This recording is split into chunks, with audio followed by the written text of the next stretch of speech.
sa ating komunidad. Pero mayroong pamamaraan kung paano tayo muli makakapagtanim sa loob ng ating pamamahay o opisina sa pamamagitan ng urban container gardening.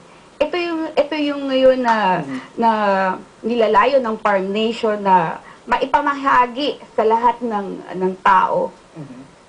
So ito yung Farm Nation sa ngayon. Ito Okay. yung Farm Nation. Okay, teka. So, ang sinasabi mo, pwede kang magtanim ng gulay sa bahay mo. Pwede. Hindi ba, Hindi ba mahal yun o ano? Mas mahal bumili ng gulay kaysa sa magtanim ng gulay. Kasi sa pamamaraan ng pagtatanim ng gulay, siguro 50% ng budget natin ay matutulungan. Ayun, okay. Yun pala ginagawa mo sa bahay. Yun ang ginagawa ko. Kaya puro gulay tayo ngayon. At gaganda pa ang ating pangangatawan, ang kalusugan, dahil nakakasigurado tayo kung ano ang ipinapasok natin sa ating katawan, kung ano ang ating kinakain. At sa pamamagitan kasi ng urban container gardening, kung titingnan mo ay isang napaka-ordinaryo na gawain. Pero ito'y makakatulong din sa atin sa problema nararanasan ngayon natin na bumabaha ng matindi dahil sa napakadaming basura na naiipon. Ayun. Dito ang ginagamit natin ay puro cycle. Okay. Lahat ay pwede nating pagtaniman. Ultimo, lalagyan ng ice cream, lalagyan ng isang simple, kahit nga plastic bag, pwede mong pagtaniman. Okay. Kaya itong magaganap na event ay napakalawak. Hindi lang itututuruan ka kung paano magtanim, kundi ito ituturuan din tayo kung paano tayo maging responsable sa ating mga kalat, sa ating mga basura na ginagamit natin sa araw-araw na pamumuhay. Okay, so hindi ko ma-connect, pinag-uusapan natin farming tapos basura. Anong connection ng farming sa pagre-reduce ng basura? Sabi ko nga sa iyo, ang Farm Nation sa ngayon, ang una nating pagtuturo ay kung paano magtanim. Pero napakalawak nito, napakalawak ng sakop nitong Farm Nation na ating ipinapanawagan. Kung paano nagkonektado sa basura. Kasi kung mapapansin mo ngayon, ating gobyerno ay ibinubukod na ang nabubulok at hindi nabubulok. Oh, okay, magandang ano 'yan. At sa loob ng pamamahay natin, wala na tayong itinatapon na nabubulok. Zero.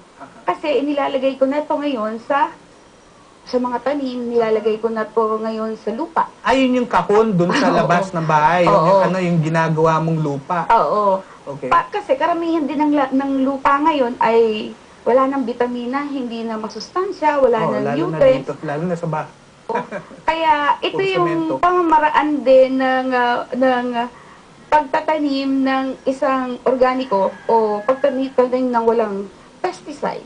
Ayun. So, bakit mo naman naisipan itong event na to? Dahil, to all of you watching siya talaga ang nakaisip nitong event na to. Kay Farm Nation. Ba't mo naisip itong event na to? Kasi pagka nagkakaedad ka na, marami ka nang gustong gawin. Marami ka nang medyo humina yung nagkakaedad, di ba? gusto mo na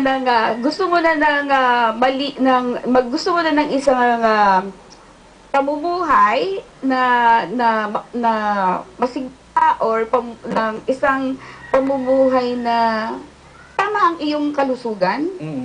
At ito yung doon ako umpisa. Kasi nung nag-umpisa akong mag-diet, parati akong bumibili ng lettuce sa mga groceries. Nagda-diet ka. Oo. At napakamahal.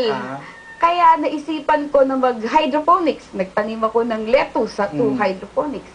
Hanggang yung hilig ko noon, dahil nga ako ay galing sa lalawigan ng Quezon, halos lahat sa paligid namin ay meron kaming tanim. At napansin ko rin na unti-unti na rin nawawala. Kaya dito to nag-umpisa hanggang sa pag nagbabrowse ako sa Facebook, nakita ko itong mga tao na may adhikain din na muling ibalik ang pagtatanim sa paligid. At nainganyo ako na suportahan to. Ayun. Okay, so I have a lot of other questions na medyo pero let's talk about the speaker. Yung main speaker natin, Let's see slide number 2. Okay? Yung main speaker natin, si Mr. Jojo Jojo Rong. Rong. Can you tell me something about him? Si Jojo Rong ay ito yung bagong mukha. Yan, si Jojo. Siya ang bagong mukha ng isang magsasaka. Mhm. Kaya siya yung napili ko Mhm. na kuning tagapagsalita dito sa event na to. Kasi karamihan ngayon sa mga kabataan ay pumupunta na sa abroad Mhm. at nalilimutan ng ating agrikultura. Mhm. At nakita ko sa kanya kung ano yung passion niya para dito. Kaya hindi ako nagdalawang isip na suportahan to at gumawa ng ganitong event. Kung makikita nyo, puro gulay yan, no? Iba-iba, pero ang ganda niyang tignan, no? Para siyang, palagay ko lang nagugutom dyan, ano? Oo. Let's go to the next slide, ano? Now, here, we will see that urban farming is not new. Kung makikita nyo, squatter yung nasa likod, eh. I mean, informal settlers. Yes. Okay, yan yung mga nasa likod, eh. Tinuruan po ng city government how to farm dun sa likuran nila, sa mga nila. At kung papansin niyo when you're farming, nawawalan din ng basura, no? Nawawala ang basura. Ayun, tama. So, we can, let's, and here, ito naman sa bubungan ng isang, dito ito sa, this is actually here in the Philippines. I just forgot what building. Ito, bubungan ito ng, ng kondo. Ng isang kondo. Bubungan ito ng isang kondo, ano? Okay, so we can, there's Jojo again, showing you his garden, and that's what he does, no? He's a farmer. Okay, so we can, okay. Ito yung mga kamatis. Ito, tinanim ni Jojo to sa pader. Sa pader lang yan. Yan. Okay, and tingnan mo ang taba. Okay, can we go to the other slides? There, yan, nakikita mo, nasa pader siya, oh. Then this one, tinanim din niya dun sa, sa gilid lang ng bahay niya. Okay, and the next. And then, what we'll see here in the next one, ito ang problema natin. Nakikita yan, isang river ng basura. Ano na yan, Pasig? Pero malinis na yata ngayon. Medyo nilinis na nila, pero this is what happened dun sa baha natin, Oo. Ito. Ito ngayon yung panawagan ng Farm Nation. Kasi kung sa mumunting paraan, sa araw-araw na may contribute natin na paglilinis ng sarili nating kalat doon pa lang sa bahay, maiiwasan ng ganitong napakalaking pagbaha. Gaano kalaki ang na-reduce na basura sa bahay? Malaki. Napakalaki. Mga 80%, ano? I think nasa 70 na tayo. Nasa 7%. Yung dati natin tinatapon, Tinatapon na. 70% nun, nagagamit na natin. Oo. Either we recycled or we created compost. Oo. Tapos, yung mga tinatapon na lang, yun yung mga diaper ng mga bata. pero yung diaper daw, nagagamit na rin ngayon. Talaga. Ginagawa nilang parang,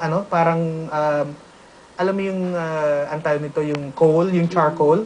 Imbes na charcoal ngayon, parang pinaprocess nila yung diaper para yun ang sunugin. Okay, pero aywan ko kung paano nila ginagawa yun. Pero one of the biggest is first talaga. Pero Aalamin ko ulit. Oh,